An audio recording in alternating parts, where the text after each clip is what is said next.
I've got an extra.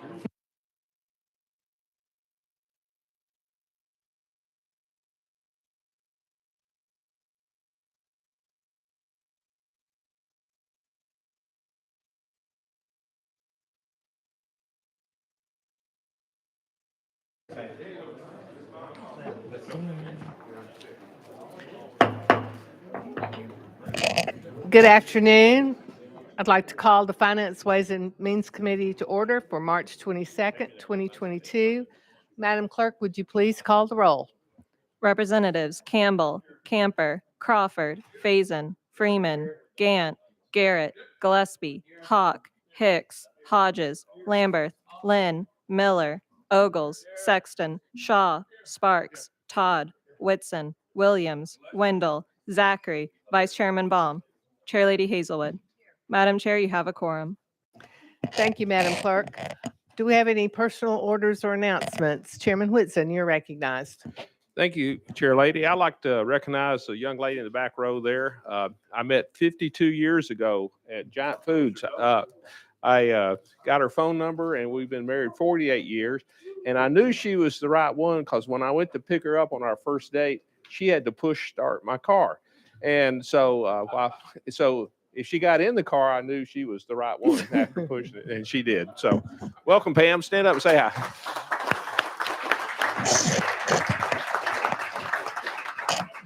Chairman, that's an interesting litmus test, but you did a great job.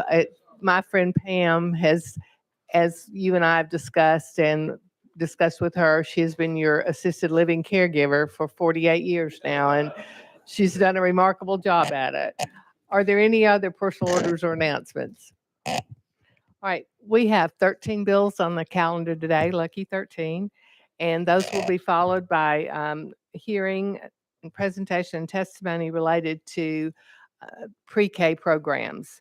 So first, we're going to take up our calendar. Item number 1 is House Bill 2287 by Chairman Boyd. Chairman Boyd, I see you. You're recognized. We have a motion and a second. Chairman Boyd, tell us about your bill. Thank you, Madam Chair Lady. Members, if you didn't know this, 2021 saw the relocation of the Tennessee State Fair to the Wilson County Fairgrounds and the Ward Ag Center. And what this bill would seek to do is allow the Expo Center in the county to pay for a new sign on the interstate, both east and westbound, to indicate that the Ward Ag Center and the State Fair is on that exit. Madam Chair Lady, I'll take any questions. Are there questions of the sponsor? Leader Lamberth. Thank you, Madam Chairman. And Chairman, I just wanted to publicly say I appreciate your advocacy for the fair over there. They were kind enough to bring me through a tour last year, and I know the folks there know that you're a real champion for now our state fair there in your county. And any of you members that have not gone out and toured the fair when it is at the Wilson County Fair, please do so. And the only thing I would add is that I hope this will be followed up with some funding for some of the infrastructure into and out of the fair. That's the one thing we've not funded out there that is definitely needed from a safety standpoint, and that is an issue you've shared with me many times. So just wanted to publicly thank you for your advocacy for our state fair and definitely support the piece of legislation. Thank you for that, Mr. Leader. Are there any other questions? Seeing none, we're voting on House Bill 2287. All in favor, please signify by saying aye. Any opposed? The ayes have it. And Chairman Boyd, your bill moves on to calendar and rules, and we're glad that we'll be able to find the fair because I know you're going to invite us all to a special celebration and events. Absolutely. Thank you, Madam Chair, Lady and Committee. Thank you. Next on our calendar, item number 2, House Bill 2148 by Chairman Helton. Chairman Helton, you have a motion and a second. You are recognized. Thank you, Madam Chair. I do have an amendment. And I show that to be drafting code 015660. Is that what you have? That's correct. We have a motion and a second on the amendment. Discussion on the amendment. The amendment just sunsets the bill on July 1st, 2026.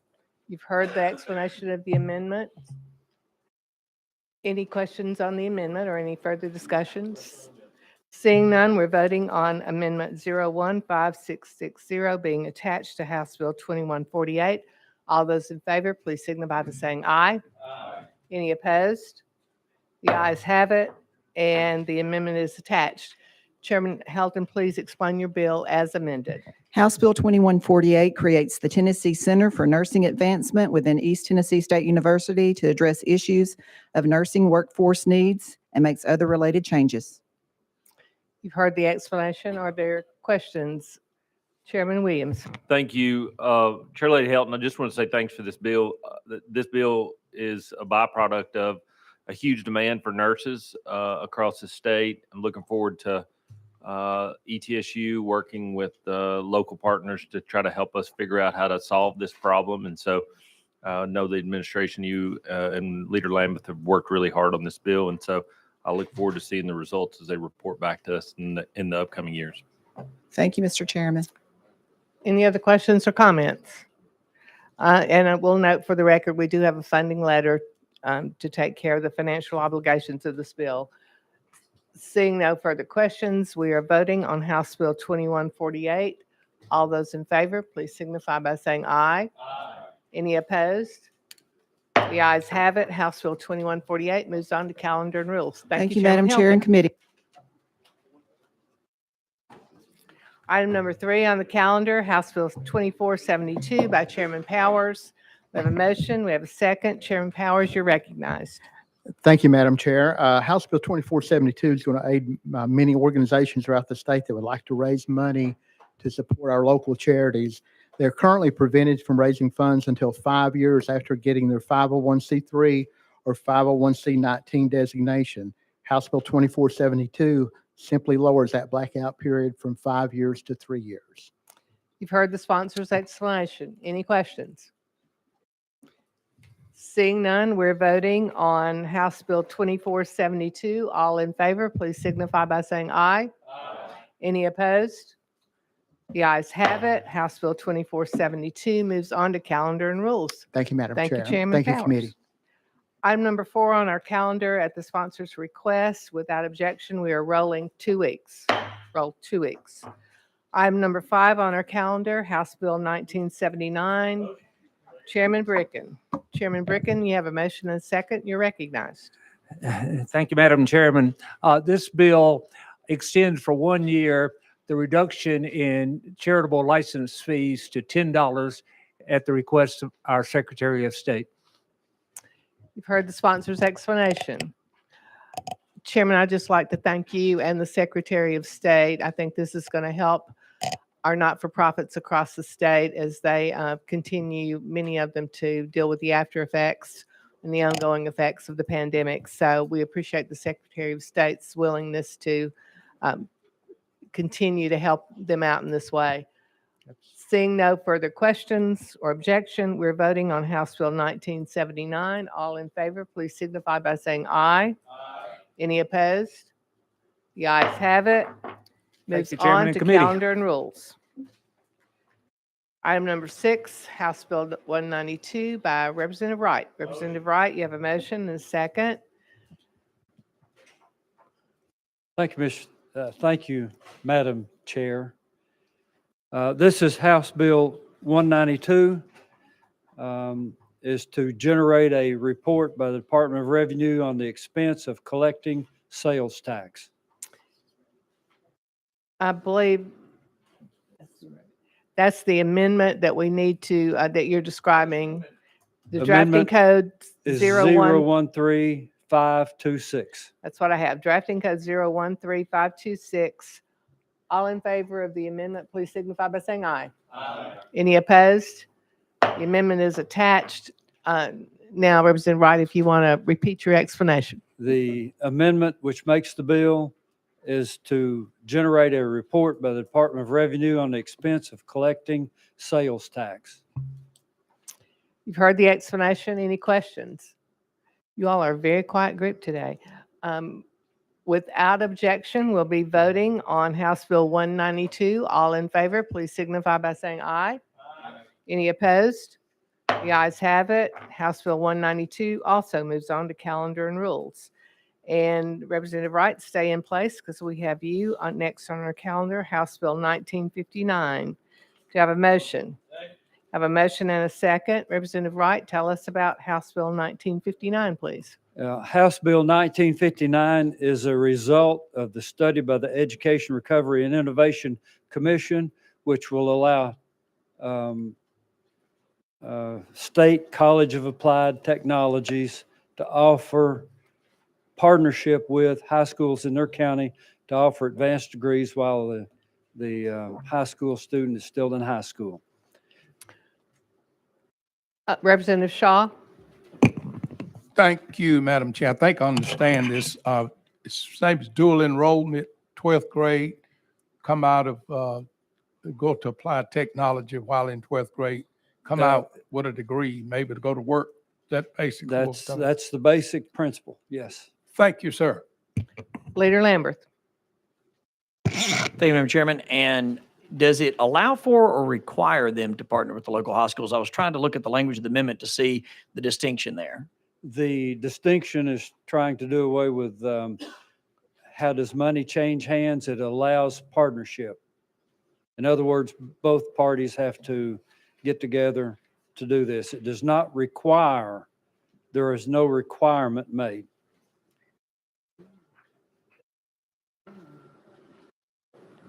Leader Lambert. And that's the reason I asked the question. I wanted to see what the intent was, just to make sure here. And I'll share my worry with you in a moment. The first sentence of subsection A, and I want to make sure I'm looking at the right amendment. It was the amendment that came out of House Education. It says by the 2023-2024 school year, each state college of applied technology shall establish partnerships. So where's the wiggle room? And the only thing I'm worried about is if a TCAT as a willing partner wishes to partner with a K through 12 institution, and for whatever reason that K through 12 refuses to do so, it looks like it's a one-way requirement. It doesn't say that unless there's something else in here, it doesn't look like there's a requirement for the public school to join with them. It's just one way from the TCAT to the public school.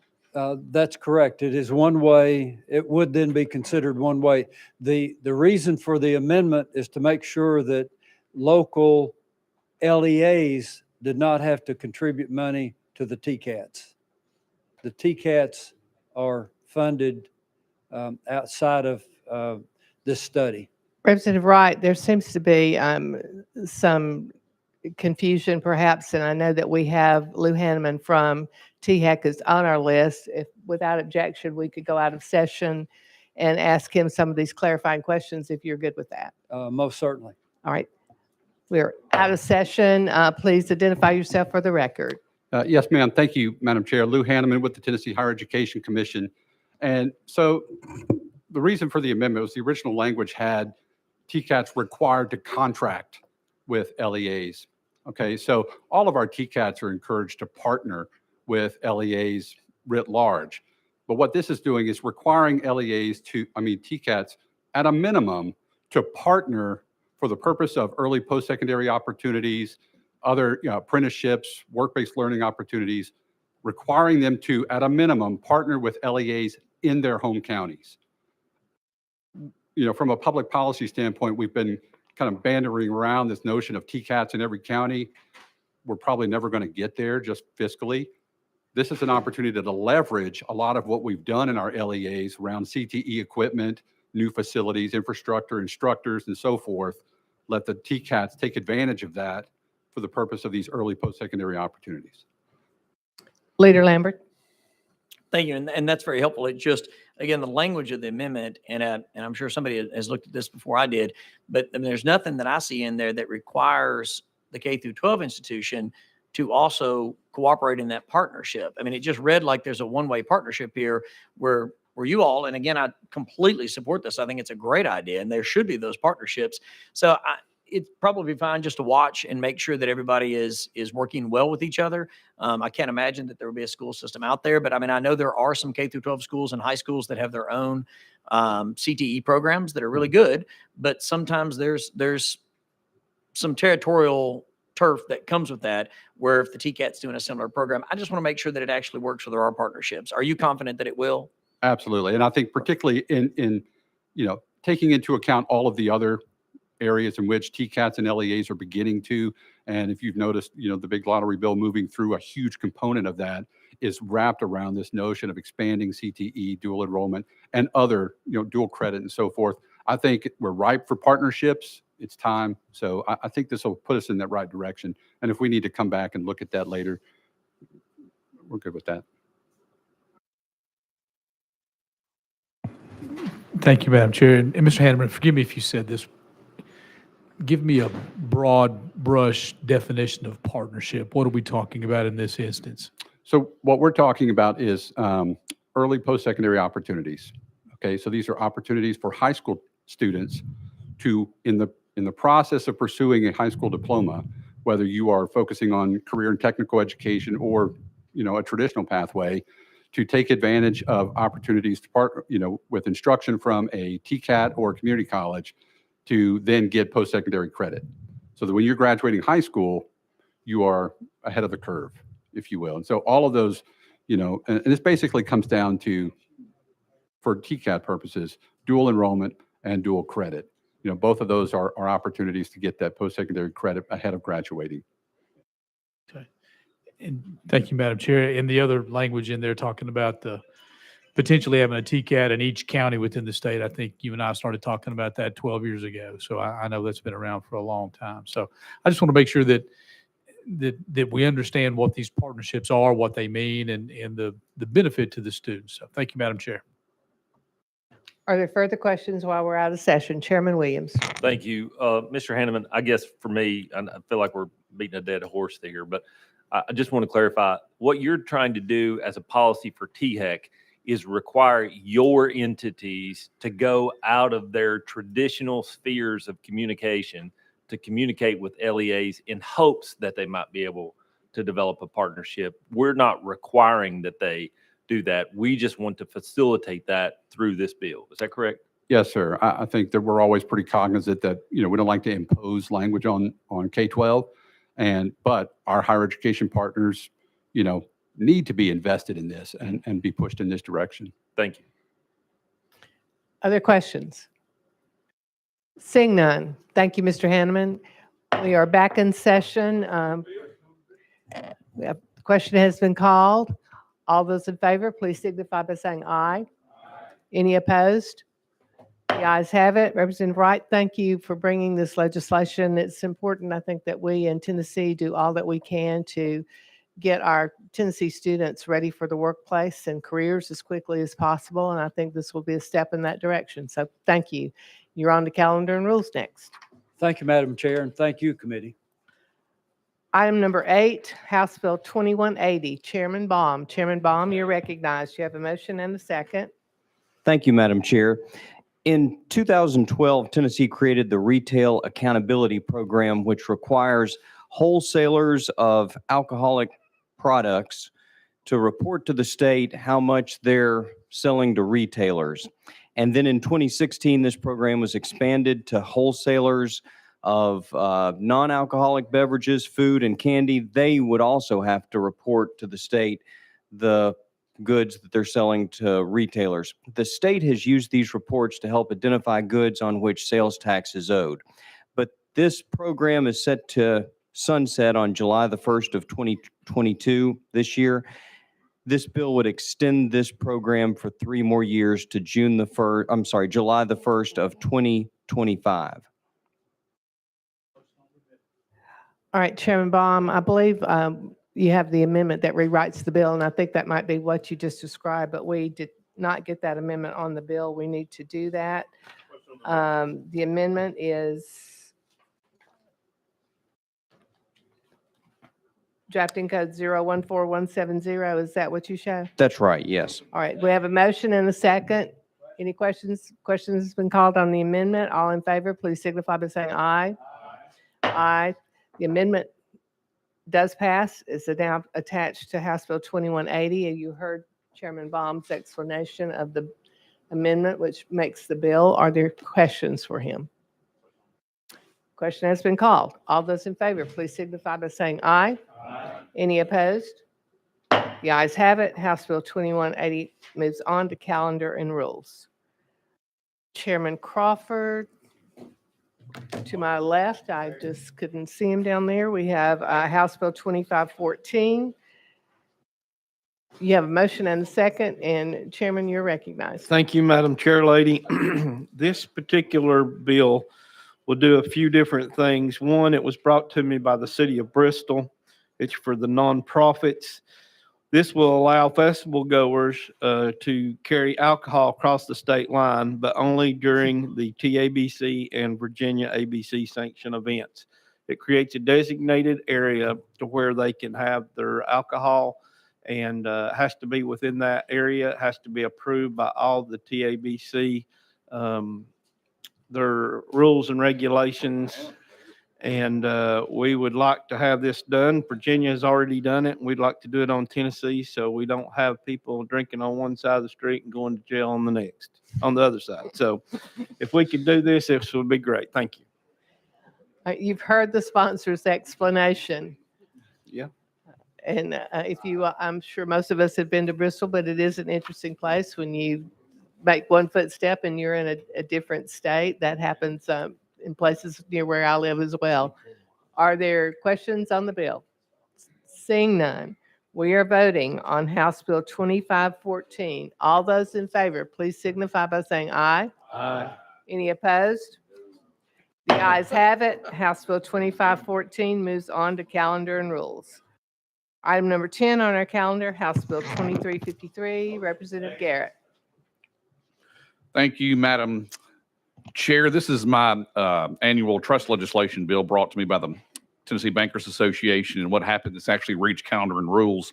Then there was a fiscal note added. Since then, there's been a corrected fiscal note, which the impact to our fiscal is nothing. So there's therefore no fiscal note technically. So that's what we're here, and hopefully we'll pass this out with no impact. So are you kindly telling us this is none of our business? Madam Chair, I would never do that to you or to this very fine committee. There is no fiscal note. Leader Lambert. Madam Chairman, the capable staff behind me would like to remind the member carrying the bill that there is actually a fiscal note that both indicates an increase in expenditures equal to a decrease in expenditures. And so just to defend their honor, that's why it came back. There is still a fiscal note. The fiscal note is net. The impact of the fiscal note is zero, but there is a fiscal note. With all these asides, yes, thank you, Chairman Williams. We are voting on House Bill 2353. All those in favor, please signify by saying aye. Any opposed? The ayes have it. House Bill 2353 moves on with the blessing of finance to calendar and rules. Thank you, Madam Chair and committee. Item number 11, House Bill 2264 by Chairman Hicks. I have a motion and a second. Chairman Hicks, you're recognized. Thank you, Madam Chair. House Bill 2264 permits development districts to obtain an insurance policy in lieu of a surety bond. The question has been called.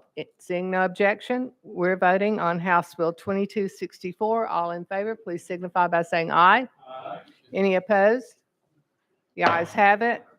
House Bill 2264 moves on to calendar and rules. Item number 12, House Bill 2167 by Chairman Todd. Chairman Todd, you have a motion and a second. You're recognized. Thank you, Madam Chair. This bill updates various provisions relative to the Clean Water and Drinking Water State Revolving Funds in order to bring Tennessee code current with recent changes to federal law. This expands projects eligible for funding to include stormwater projects, and it also ensures that the ARP and other funds from the federal government may be used for these particular projects. It also removes a state cap on loan subsidies and allows for some refinancing and restructuring. And it establishes a grant program. And then it has a provision to allow some emergency rules in order to proficiently keep up with the ever-changing federal guidelines that continue to go with these funds. So with that, I'll be glad to answer any questions. Are there questions of the sponsor? Sponsor, I'd just like to thank you for bringing this legislation. Stormwater is a huge issue for developers, for development, for municipalities and counties across the state. And so being able to use these funds to address that is going to benefit our taxpayers. So thank you. The question has been called. Without objection, we're voting on House Bill 2167. All those in favor, please signify by saying aye. Aye. Any opposed? The ayes have it. House Bill 2167 moves on to calendar and rules. Item number 13 on the calendar, House Bill 1918. Chairman Whitson, we have a motion and a second. Chairman Whitson, you're recognized. Thank you, Madam Chairman. House Bill 1918. Currently, only circuit court judges in Davidson County are authorized to appoint a full-time master to serve as a judicial officer in the absence of circuit court judges. This legislation will allow any county in our state, not just Davidson County, to authorize the judges of the circuit and chancery courts to appoint masters to probate those matters that the appropriate judge may direct the master to do. With that, I renew my motion, ma'am. You've heard the sponsor's explanation. Are there questions? Question on the bill. I can't say that way. Question. The question has been called on the bill. You're being very kind to Chairman Whitson with his wife in the audience today. All those in favor, please signify by saying aye. Any opposed? House Bill 1918 moves on to calendar and rules. Thank you, Madam Chairman and committee. All right, members, that completes our calendar for today. We are now going out of session, and we were going to continue with the presentation that we've scheduled. We're going to ask the folks from Vanderbilt University to come forward.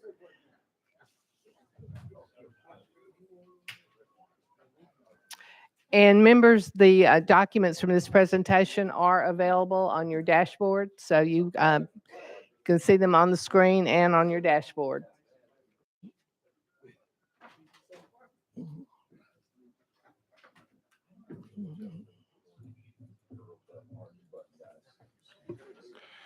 Thank you, Madam Chair Lady. Out of respect for our presenters, if we could get everybody's attention, please. We have the folks from Vanderbilt University. We'd ask them to come today to talk with us about a study that was done several years ago. Then I believe there have been some updates, but the state did pay Vanderbilt a significant sum of money. And as a finance group, we like to see the results of our dollars from time to time. So we've asked them to present their findings with appropriate updates. We have some folks who would also like to testify after their presentation, so we'll do that as well. And with that, Daniel, I just ask you to introduce the folks that they're with yourself and the people that are there with you, and we'll get underway with the presentation. Thank you, Madam Chair Lady, members of the committee. I'm joined today by Dr. Cynthia Osborne and Dr. Kelly Durkin from our Peabody College, and I will turn it over to them.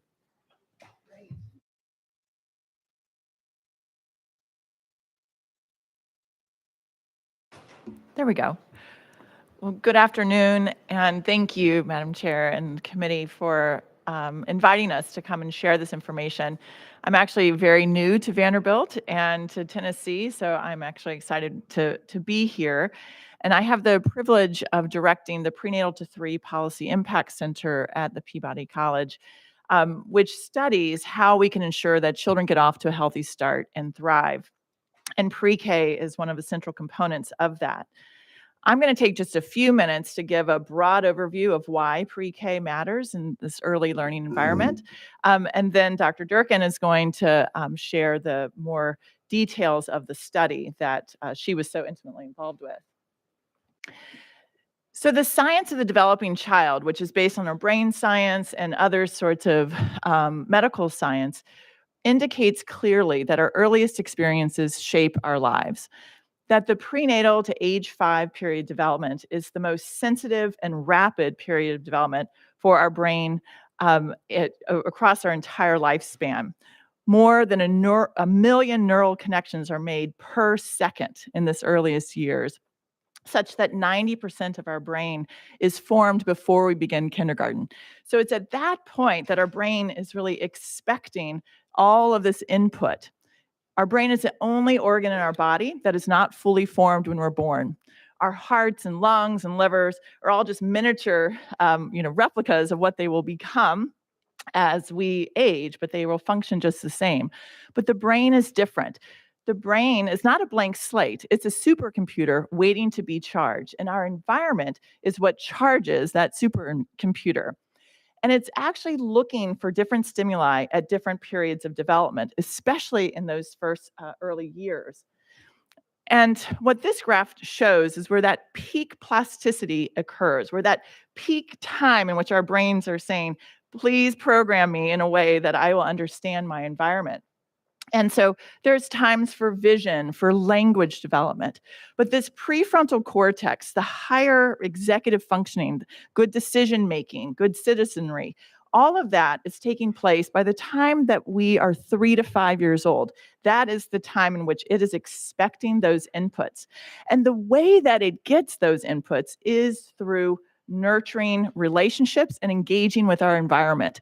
And when children are in these sorts of relationships and environments, they are leading to lifelong health and well-being.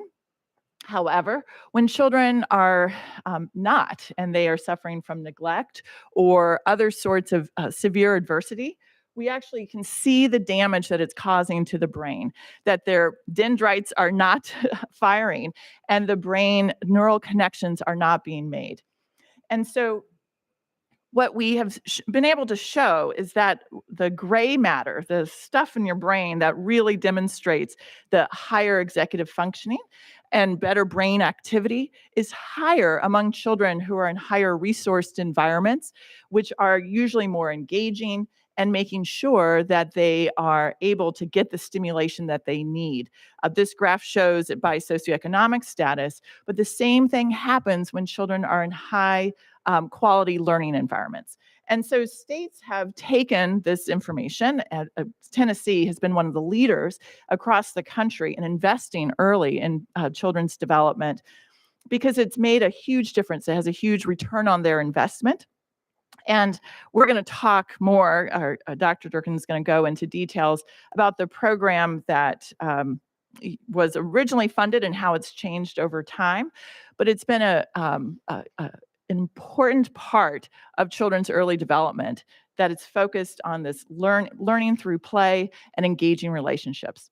So I'm going to stop there and turn it over to Dr. Durkin and look forward to a conversation. Thank you. Thank you very much. Oh, let's see. Is it on? Okay. The light's on. All right. So as she mentioned, I'm going to talk about this study we've been doing of Tennessee's voluntary pre-K program. I first just want to acknowledge it's a really large, excellent team that has conducted this work for such a long time. It started with Dr. Mark Lipsey as the lead investigator, then Dr. Dale Farron, and now I've taken over as the lead investigator of the project. And the children from this study actually are now in high school. So that's how long this has been going on. So this is actually the first well-controlled experimental study of a state pre-kindergarten program in the country with follow-up. And today I'm going to show follow-up through middle school. The way the study was designed, there were a little under 3,000 students. And the way we got them to, as part of our sample for the study, this State Department of Education partnered with our research team to identify oversubscribed programs in the state. And so this is across the state. So essentially, these are programs that had more parents interested in signing up their children than they had spots available.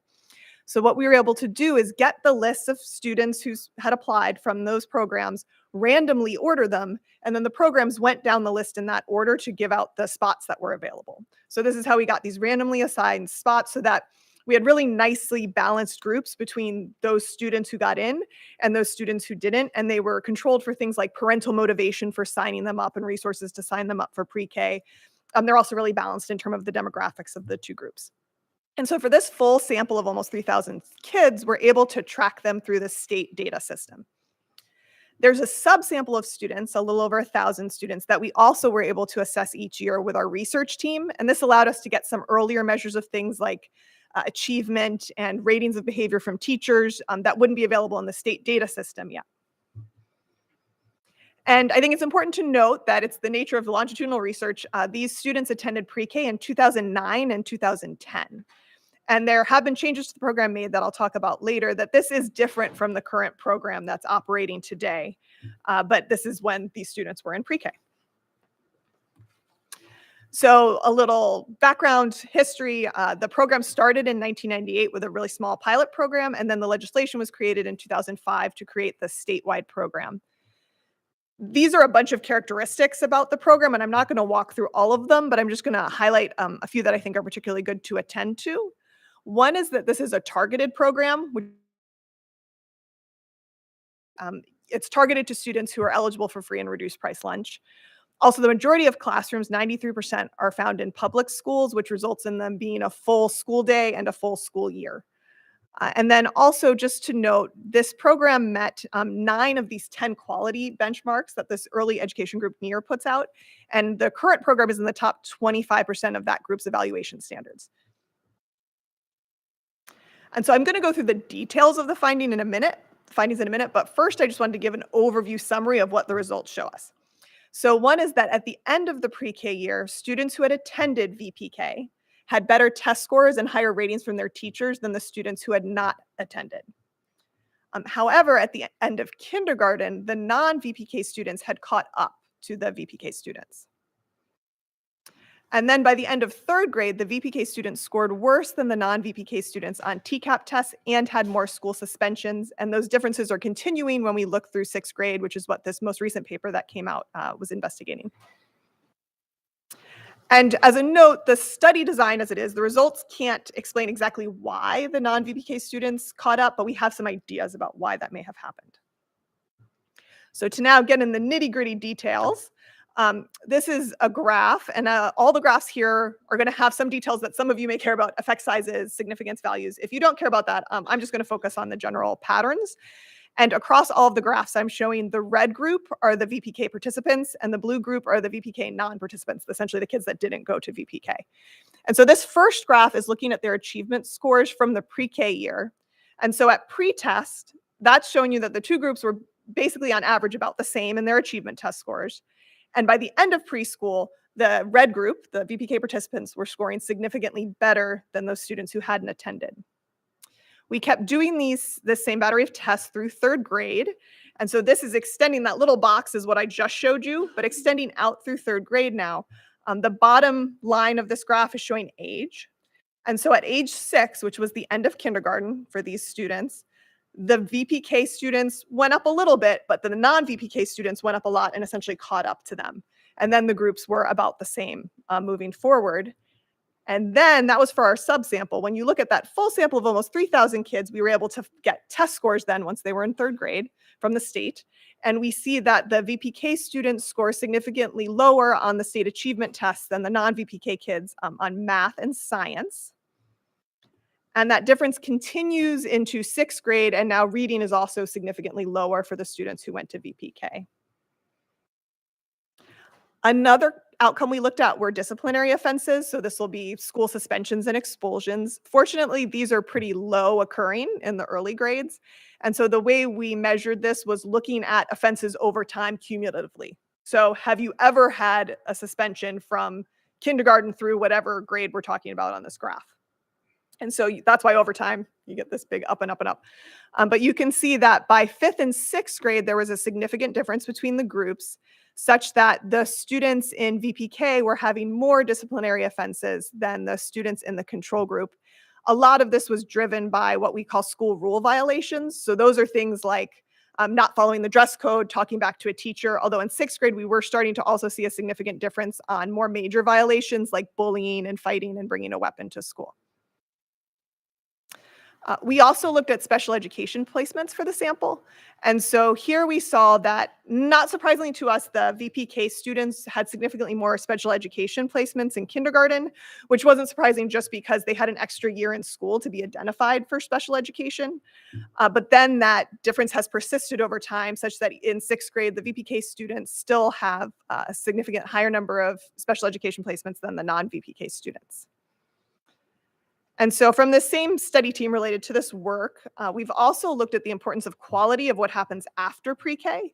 And so we examined what kind of K through 3rd grade environments in elementary schools these children were going into after they left the pre-K classroom. And this was led by Alvin Pierman, who's now a professor at Stanford.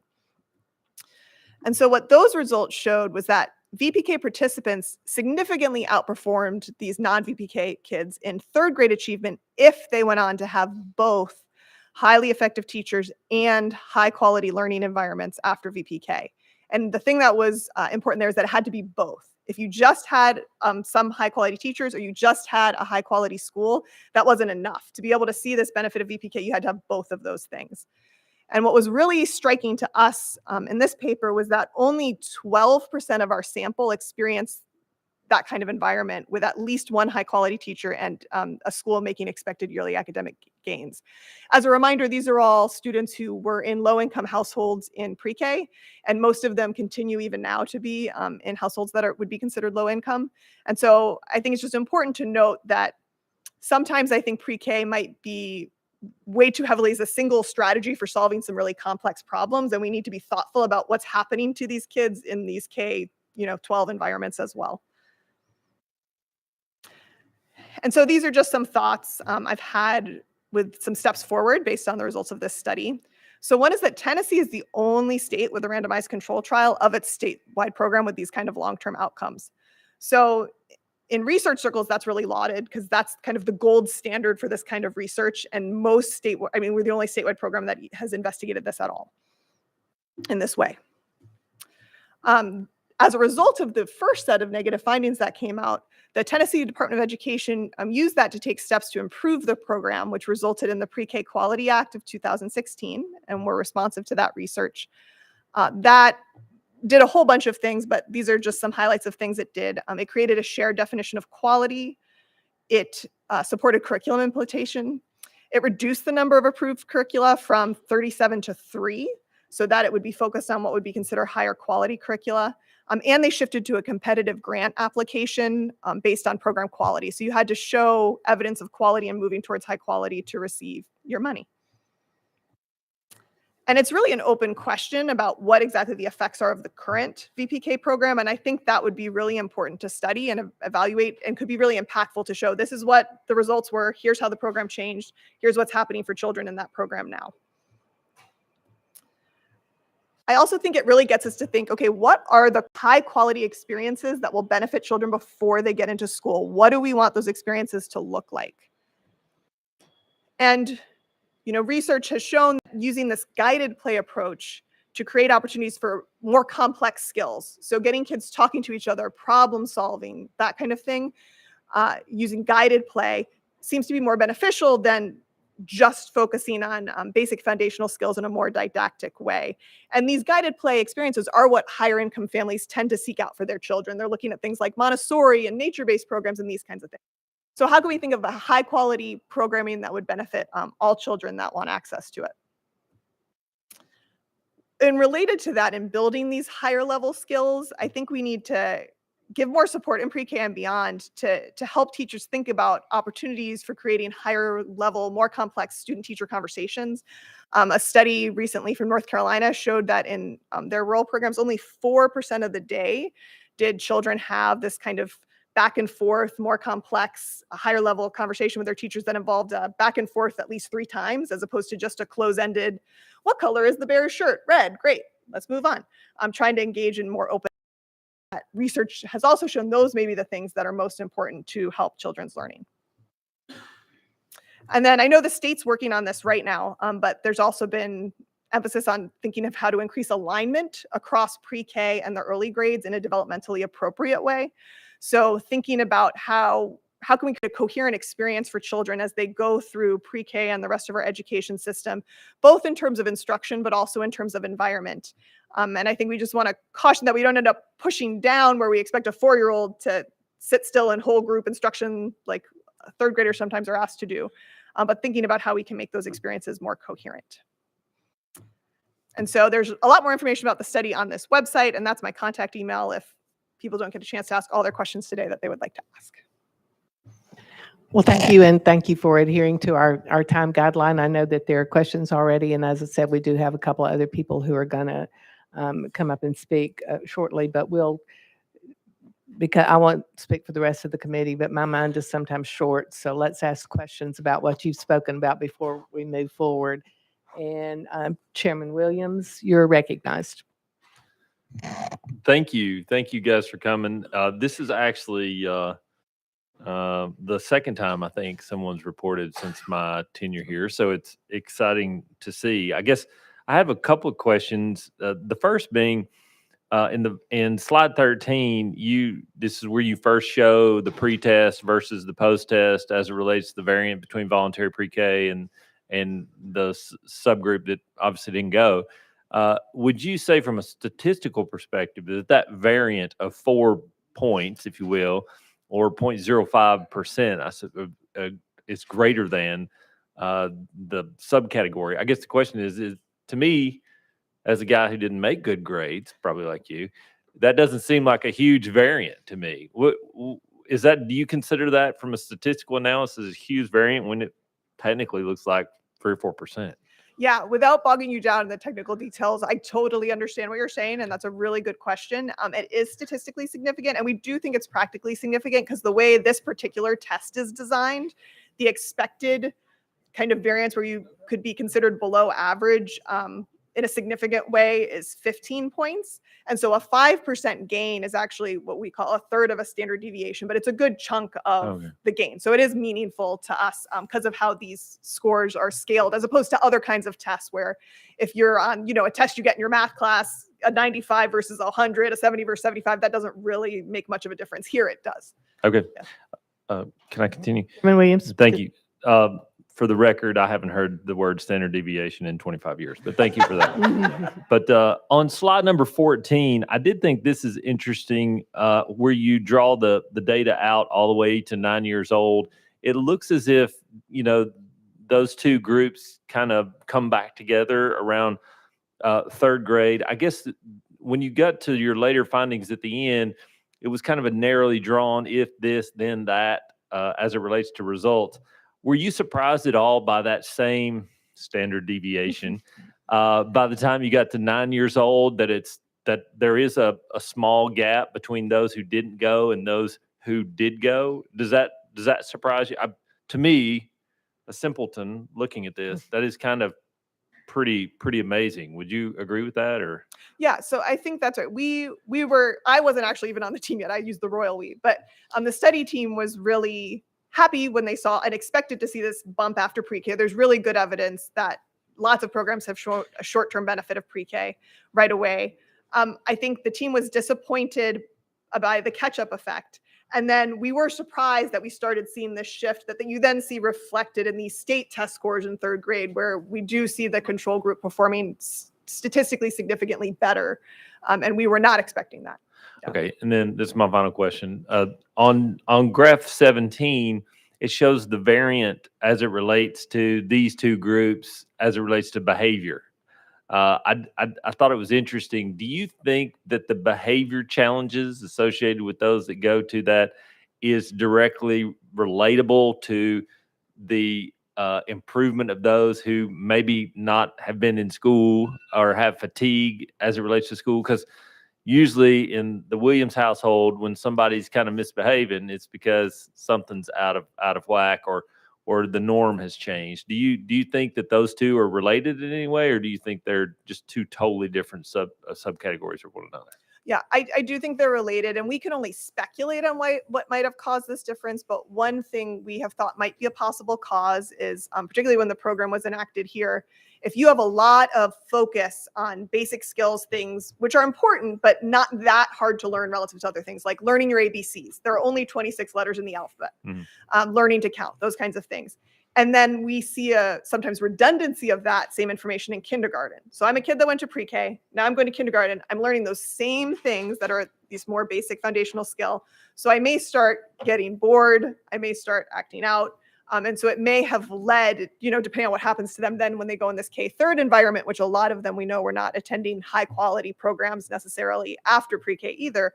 Then that could lead to some of these behavior issues. Also, we wonder if you're in a classroom environment where you have 2 adults and 20 kids, and an adult feels like they have to exert a lot of external control to get you to listen and go where you're supposed to go and do what you're supposed to do. That may have given you, you've lost an opportunity to practice some of what we call these self-regulation or self-control skills that maybe students who in those early ages were in a different environment where they had a little more freedom to kind of bump into other kids and run around. And maybe that provided them a chance to develop a little bit more of those skills. All right. Thank you very much. Chairman Hawk. Thank you, Madam Chair. And with your discretion, I've got a couple of paths I'd like to go down. If we could go on in the slides to slide number 19, the importance of quality pre-K that you've titled it. I want to talk about the supports in place beyond pre-K.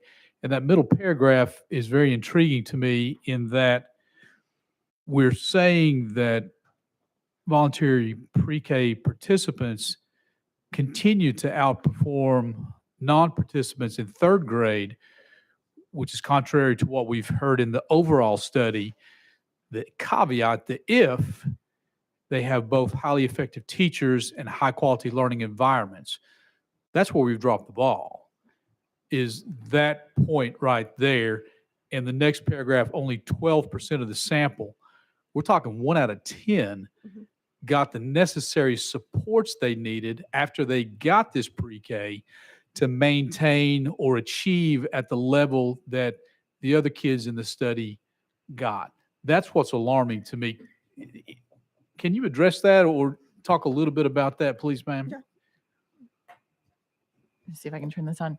I think that that is one of the most important takeaways from the body of work that the team has done, is that if you look at the pre and post for the pre-K year, pre-K worked. There was a significant increase in their learning. But if we don't maintain that investment and they're not in high quality learning environments with high quality teachers in their K-12 years, that investment will not be maintained. But when there are in these higher quality environments, that you see that those gains continue to increase over time. So your point is, I think, one of the most important takeaways from pre-K. And as Dr. Durkin said, we can't rely on pre-K to do it all. We also have to maintain that investment in the subsequent years. Chairman Hawk. Thank you, Madam Chair. And just to continue, somewhat similar but different point as well. You talked about in the early parts of your presentation, the development, early brain development. And it sounds like, correct me if I'm wrong, we're talking, it sounds like we've got one shot to get these kids before year 5. I don't want to believe that that's 100% accurate. I want to think that we've got to take 2, take 3, take 4, second, third, fourth, fifth chances to try to rekindle these synapses in the brain as they're being formed and continue to form until you get old like me and you start going in the other direction. Let's talk a little bit about that. Talk about take 2, take 3. We're not going to give up on these kids and what we can do developmentally throughout these different periods of their learning. I think that is an excellent point, that it is true that the earliest years, if we can get it right the first time, boy, does it make a big difference, because we certainly can address developmental delays. We can teach kids who are have been born into and raised in any sort of environment. We should never give up on a child. I absolutely agree with you. But it is much more difficult. It's much more costly. It takes a lot more time and effort and individual instruction. And quite frankly, we are not that good at it. We haven't necessarily figured out the way to overcome some of the neurological damage, the biological damage, and social damage that can be done when children are exposed to early adversity and not exposed to these nurturing and resource-rich environments. So it's not that we should ever give up on children, and there are methods to improve their outcomes, but it is a lot harder and a lot more costly than if we invest early and then maintain that investment over time. Chairman Baum. Thank you, Madam Chair. I'm sure a lot of people find the results in third grade and sixth grade interesting, where the students who didn't attend the pre-K program were doing better, and I'm sure you've put a lot of effort into trying to explain those. It seems to me like the effect of the pre-K program should be measured relative to what the kids otherwise would have been doing. For example, if they had been in inferior quality daycare, then the pre-K program would be beneficial. But if they instead had been at home with a parent who would have been doing many of these same activities with them, maybe providing one-on-one instruction, then maybe pre-K would be inferior to that kind of an arrangement. Does your study do anything to measure the effect of pre-K programs relative to other options that the kids might have been engaged in? Yeah, it's a really good question. And unfortunately, we don't have great measures of exactly what was going on for the kids who weren't in the pre-K classrooms. On the supplemental slide I just popped up over here, we do know that 63% roughly of our sample, if they didn't go to pre-K, were in some kind of home-based care by a parent or relative. 13% went to Head Start, 16% were in private care, 5% were in some combination. So there is a variety in what our control students were doing. So it's hard for us to get at exactly what was going on, for example, in those homes. We don't know. But we are trying to do a little bit of a look now to see if we can, the issue is from a methodological perspective, you don't randomly assign where these kids end up if they don't go to VPK. But we're going to try to look and see, is there something different going on for those kids that went to home-based care versus went to Head Start versus went to a private center, to the extent we're able to with the design implications. And I just wanted to follow up on that. Remember, these are all parents who are motivated enough to sign their children up. So these are the most motivated parents. And if you've ever tried to sign your child up for something and you don't get in, you're like, oh, okay, honey, that's all right. That's all right. We're going to do this, right? And you are on it in the ways that you were talking about. So we don't know whether there was additional sorts of enrichments that were taking place for these kids who didn't get it. We don't have in our sample the families who didn't know about it, who didn't know how to sign up for it. That those are a different group of kids who may need our supports in additional ways that we can't say anything about with regard to this particular study. Yeah, and I didn't talk about it here. We do have a study from our team that has also looked at the density of the poverty of the neighborhoods the students were in. So all these students were from, low-income households, but some of them lived in, Green Hills, Nashville, which is relatively affluent, even though they themselves weren't, and others lived in areas with more poverty in the neighborhood. And those results did show that pre-K was more effective for students in those neighborhoods that had higher densities of poverty. So I think potentially suggesting this idea that if you're in an area where your parent can get you to some other resources that are high quality and enriching activities and things, there may be not as big of a benefit as pre-K as it is for these students who maybe don't have as many resources in the neighborhoods that they're in. And that study also showed that there are the distribution of programs is not always where the biggest need is. There's a lot of factors that go into where a program is placed. And so we want to be thoughtful about where we're putting programs in relation to the neighborhoods that really may have a large need for them. Okay, I have a question if there are no others. Just back on the slide about the importance of quality after pre-K, I think a lot of us were, if we hadn't looked at the study before, particularly be taken aback by that second bullet point. And I guess my question is around, we know that if these voluntary pre-K students have high quality environment, both learning environment and effective teachers, then they continue to score higher. Is that compared to just the other? So we don't know if those students they're being compared against. For instance, if you had students in the non-pre-K who had high quality environment and effective teachers, do we know how those two bodies would compare?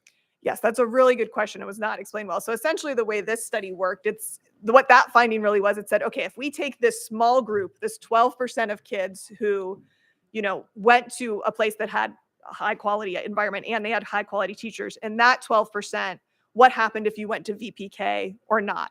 And so in that group is where you see if I had these high quality experiences, if I went to VPK, I do better than kids who are also getting those high quality experiences that didn't go to VPK. All right, I just wasn't clear about that point. Yeah, that's a really all good right. question. Chairman Williams. Just a quick question. I know you said in this subset, and you may not know the answer, and I can ask somebody else, or maybe they're listening in. I know you said that the number of people was 2,904 students, I think, in the group, maybe? I think I saw that. The 2,990? Yeah. Yep. Okay. How many students do we have in pre-K in Tennessee today? Do we know? Yeah, so I don't know the exact number, but it's over 18,000. Okay. now. Thank you. Representative Sparks. Thank you. I love your passion. Recently, I went and met with some school counselor at my old high school, Smyrna High School, asking about student behavior and met with the principal, Dr. Sutherland. But she was explaining to me, the ratio that the amount of students she has, about 530, I think, per counselor. But she was giving me an example of a student that had misbehaved here a few weeks ago and having trouble. So they got talking to him. Well, come to find out, the kid, I think his parents were living in a hotel. He was sleeping on the floor, didn't have adequate clothes, so they went and bought him some jeans and some shoes. And she said, after that, she said, but that that underlying condition, I guess, was kind of the problem. I had a bill a few years ago, last year, increase in social workers, and I think this is an investment that can help reach those early stages. And I've shared with the committee here, and I've shared with education committee. A couple years ago, we put together a opioid mental health town hall in my community. We had 110 folks there. Tennessee Mental Health Substance Abuse were there. Several other people, judges, both school superintendents. Well, this school superintendent, sadly, she passed away a few months after. But here's what she had told me. She was saying, yes, more funding for counselors would certainly help with the social emotional issues. We're seeing another area, critical area social workers. They're vital, and many districts can't afford to fund them. But here's what she says that really alarmed me, which I think should alarm everyone in the state. She said the behaviors of our 6 to 9-year-olds are like nothing we've ever seen before. They're disorderly, disruptive, and aggressive. While we're bringing all resources into play, there's no place for these children to be assessed. She feels good about the Department of Education, what they're trying to accomplish. And she said, with the emphasis on the whole child, not just part of the child. But I just wanted to share that with you. I know y'all get it, but I do appreciate your passion and concern for early stages of childhood development. Thank you. All right, thank you all. And if you want to just stay where you are, we'll ask our other folks to come up to the other table and speak, and we may have additional questions afterwards for one or both. So if you don't mind hanging around with us. If you all would just have a seat, I think Ms. Duran and Ms. Hobbs, and tell us who is who and what your role is, and then you have your time limit, and we'll be happy to hear from you. Thank you. Okay, I am Amy Dorn. I'm the Director of Early Childhood for Kingsport City Schools. Not used to a microphone. Okay. And my name is Melody Hobbs, and I am the district preschool director at Lenore City Schools. Okay.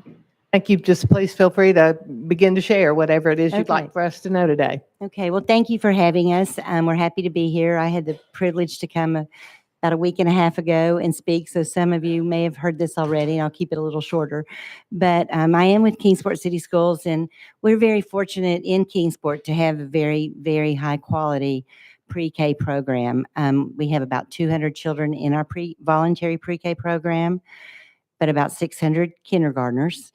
So that's why we would hope for a little expansion, because we do believe it works. We have very high quality teachers. Some of my teachers were around in the original study. They were there in 2009, and they can tell you, I wish they were here, because they can tell you that in 2017, their jobs changed drastically. I mean, everything just became more important to them. Everything was high quality, the expectations rose, and their teaching changed. And because of that, I think the pre-K also changed. They are high quality because they continually learn. They go to workshops that are labeled developmental science now, because like they were sharing, it's all about brain development. The brains do develop, and yes, they're going to develop, but if children can have a teacher who with high quality skills to help that along, then that is fantastic. And we're seeing that in Kingsport. Our data shows at the end of the year, we do a school readiness assessment with all of our pre-K students before they go to kindergarten. And last year, 2020-21, we had 95% who scored proficient or advanced on that readiness assessment. This year, and that is up from a previous year of 92%, it has steadily risen.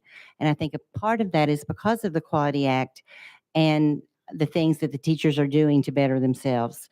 Last year, or this current year in February, I did a mid-year assessment, and we're already at 93% proficient in advanced. So I can't wait to see what happens. We have 40 days left, about something like that. So I hear from teachers. But next week, we are doing kindergarten registration, and we are going to have a 2-week window in April where we're going to screen all of our upcoming kindergartners, whether they were in voluntary pre-K or not.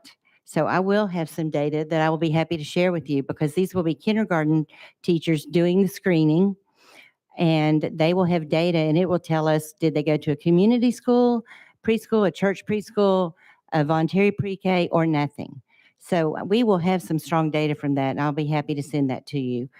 One thing I want to say about going into pre-K that we've noticed in Kingsport, we have 100% poverty in our pre-Ks. All of our children meet the guidelines for poverty, 100% with a waiting list. I had to count the other day for our assistant commissioner, and I have 34 on our waiting list who could not get in, who meet poverty guidelines, and then I have 31 who are still on the waiting list who do not. So we do have a need for more, but when they go into pre-K and the children who attended VPK are equivalent to those who did not, that makes me excited. That makes me very happy, because if they had not attended voluntary pre-K, they would not be equal. And we know that, we do. So, and we would be happy to share any of that data with you. Thank you. Mrs. Hobbs? Yes. I have had the awesome privilege of working with Tennessee's youngest learners, I suppose in the public pre-K setting, since 1998. I actually began my work with preschool children in 96 with Knox County under some Title I funds.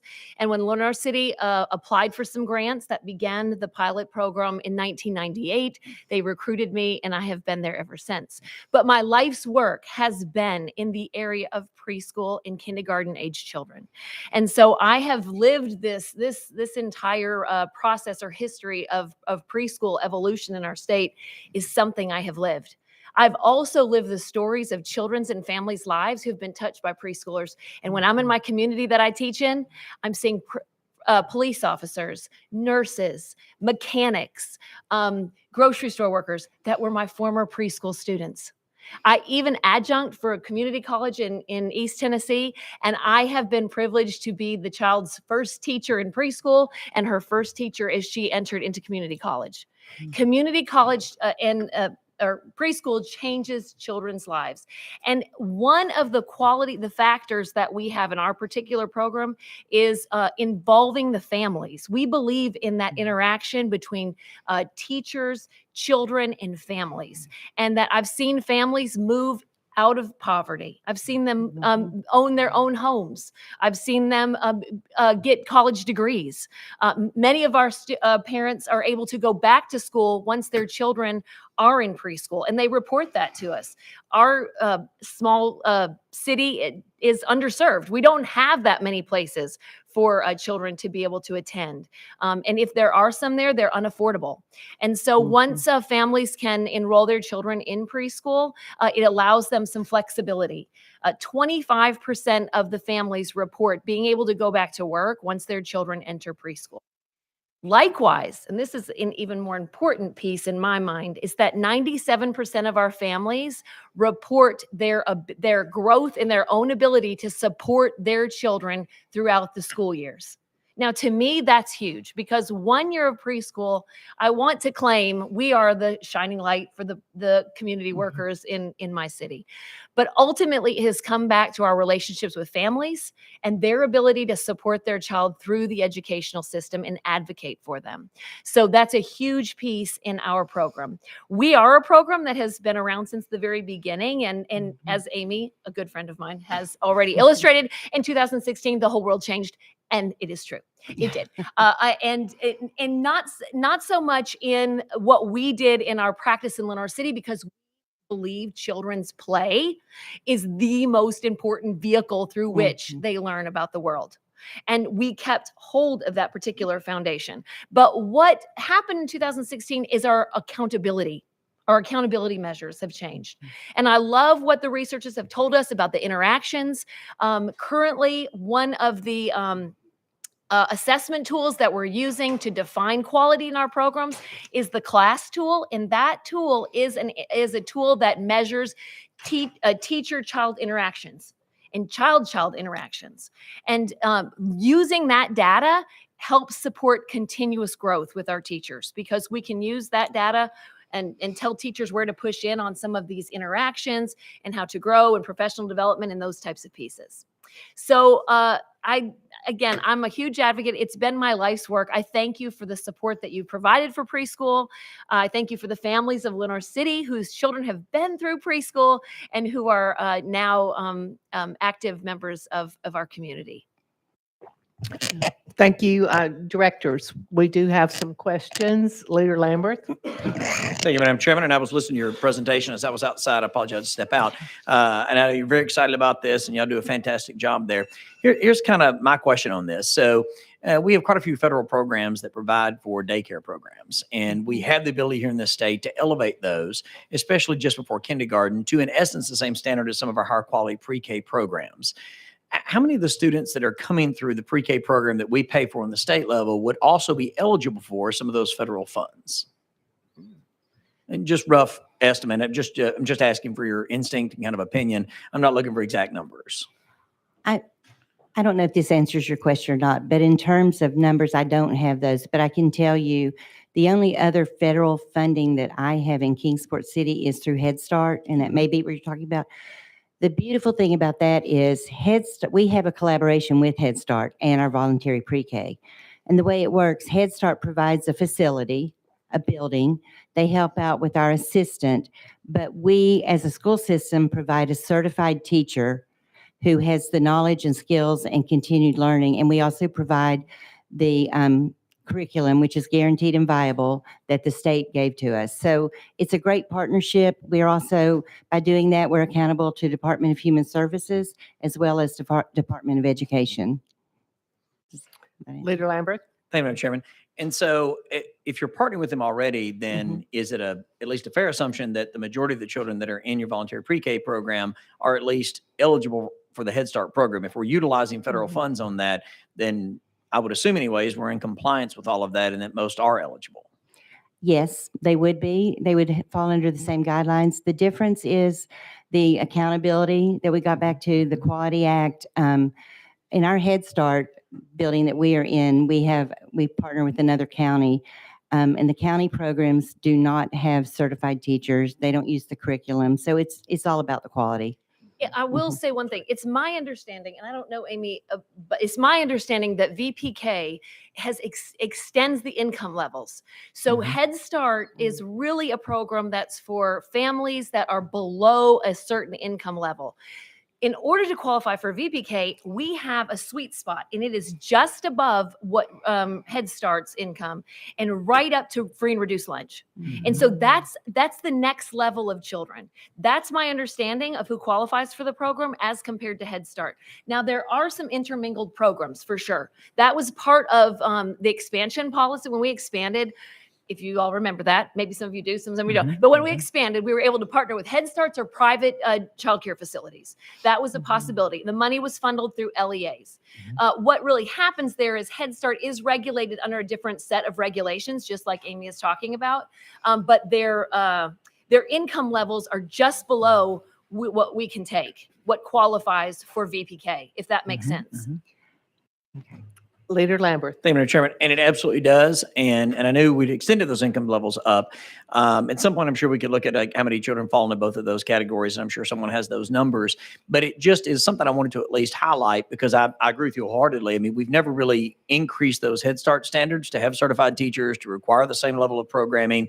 And yet they are and many times partnering with programs like yours and or providing similar services, but at a much lower standard. And that doesn't make any sense to me. There's no reason why we shouldn't raise those standards, in my opinion. But thank y'all very much, and I appreciate the work you do. And to follow up on that, it seems that if I understand correctly, the children being served by Head Start are even more dire circumstances than those in the voluntary pre-K, who the argument could be made would need the more advanced services. So Chairman Whitson, I believe you have a question. Thank you, Madam Chairman, and thank you all for coming today. And you talked about the important role of families have and how it benefits families. How do you get families to become engaged in the process, those who are reluctant, and how do you do that?